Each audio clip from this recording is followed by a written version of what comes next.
आपसे तो पूछना ही भूल गया, कैसे हैं आप? बहुत समय के बाद आए आप?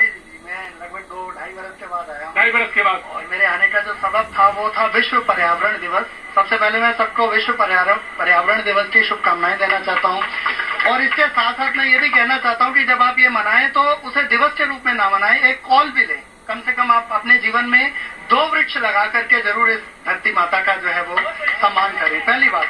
दूसरी बात, मैं कुछ बिंद रखना चाहता हूँ इस पर कि कहते हैं कि इस विचार ने बहुजन को बहुत सताया, कैसी होगी अजर अमर मानव की काया। तो मैं बताना चाहता हूँ कि हमारा जो अमेज़न फॉरेस्ट है वो पूरे विश्व की जो टोटल ऑक्सीजन है उसका 50% केवल अमेज़न फॉरेस्ट कहाँ पे है? अमेज़न फॉरेस्ट ब्राजील में है, और 50 दक्षिण अमेरिका में, और 50% ऑक्सीजन वो अकेला देता है, और वो वर्षावन है। वर्षावन होने के बावजूद आज वहां पर जो है आगजनी की घटनाएं बढ़ती चली जा रही हैं। हमें जो है इन तमाम मुद्दों के साथ साथ ये सोचना चाहिए, राष्ट्र तो प्रथम है ही, लेकिन पर्यावरण भी प्रथम है, क्योंकि पर्यावरण नहीं रहेगा तो ना हमारी ये बहस रहेगी, ना हमारा वजूद रहेगा। दूसरी बात, राष्ट्र में ही सब है, समझ। मैं कहना चाहता हूँ कि हमारे भारत में भूजल दोहन जो है भारत प्रथम स्थान पर है। कुछ मैं फैक्ट्स बताना चाहता हूँ। फसलों में जो हम भूजल दोहन बता दें, पानी को लेकर हमारे यहाँ ये नजरिया है।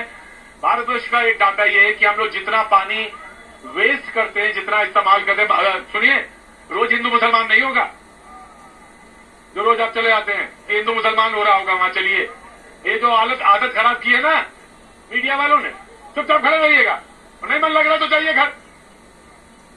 हाँ, तो जो हम कह रहे थे कि जो पानी का इस्तेमाल है हम लोग बहुत जरूरत से ज्यादा करते हैं, जरूरत से ज्यादा इतना वेस्टेज भी करते हैं।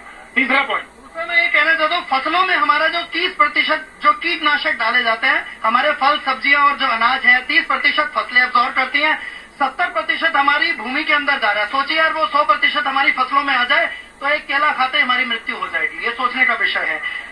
अगली बात है जलवायु परिवर्तन। आपने देखा श्रीलंका का क्या हाल हुआ। जलवायु परिवर्तन केवल इस देश में 1700 से करीबन डेथ हुई है, 1700 के करीब डेथ हुई है एक साल के अंदर। जो बाढ़, भूस्खलन और ये सब, मैं आ रहा हूँ, I will come, of course I will come. और 50% हमारी पक्षियों की प्रजातियां बिल्कुल समाप्त हो चुकी हैं, समाप्ति के कगार पर खड़ी। गौरैया दिख ही नहीं रही है बाबूजी, नहीं दिख रही, मैना नहीं दिख रही।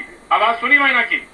आम का बौर आया हो, आम आ गया हो और मैना की आवाज ना सुनाई पड़े, कोयल की आवाज ना सुनाई पड़े, नहीं आ रही ना। आम की तरह जब दशहरे आम आते थे तो गौरैया, छोटी चिड़िया सब दिखाई देती थी।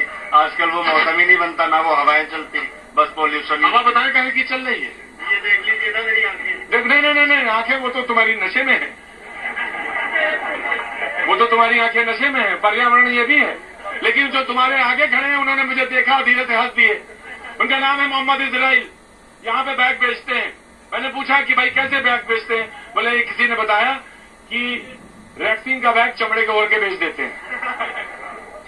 मैं तुम्हारा काम बढ़ा रहा हूँ, हल्का नहीं कर रहा हूँ। बहुत बहुत शुक्रिया। पर्यावरण सिर्फ इतना ही नहीं है शर्मा जी, पर्यावरण ये भी है कि हम कितना दूषित कर रहे हैं समाज को। कबूतर बहुत है, गौरैया कम हो गई है। सोचने की, गौरैया भाग गई है, और मधुमक्खी जिस दिन गायब हो जाए, न दिखे, उस दिन समझ लीजिएगा इंसानी सभ्यता खत्म। इंसानी सभ्यता खत्म। नहीं पड़ा? क्या कहा? इंसानी सभ्यता खत्म। क्या नाम है? आदर्श मिश्रा। आदर्श मिश्रा। पर सब सारी जनता के बीच में तुम होशियार व्यक्ति हो, जानते सब हैं, लेकिन करेंगे वही सारे लोग। जिस दिन मधुमक्खी दिखना बंद हो जाए, समझ लेना घंटी बज गई। तो आज हम सोच रहे थे बहस किसी पे कराई जाए। मैंने वक्ता भी खड़ा कर दिया था जनाबे आली, जिसमें लिखा ना गेमर